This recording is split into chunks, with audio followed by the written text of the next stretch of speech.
ব্যাপারটা কি? কিছুই তো বুঝলাম না। তুমি এইখানে কে? আবার ক্যাশে বসে রইছো? আমি এখানে মানে এটা তো আমার হাজবেন্ডের রেস্টুরেন্ট।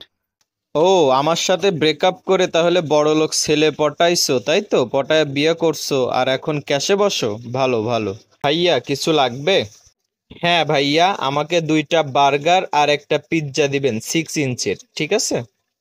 ঠিক আছে স্যার, আপনি একটু বসেন। স্যার, আপনার পিৎজা রেডি। পিৎজা রেডি, তাই না? তোমার বিল কত হয়েছে? 550 টাকা। 550 টাকা বিল হয়েছে না? এখনই দিতে হবে না? আচ্ছা, আমি এখনই দিব।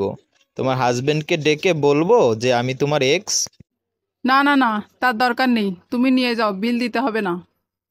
শোনো, আমার সব বন্ধু বান্ধবকে বলে দিব এই রেস্টুরেন্টে এসে ফ্রি ফ্রি খেয়ে যেতে। তুমি কিন্তু তাদের কাছ থেকে বিল নিতে পারবে না। যদি বিল নাও তাহলে কিন্তু আমি তোমার হাজবেন্ডকে বলে দিব তুমি আমার এক্স।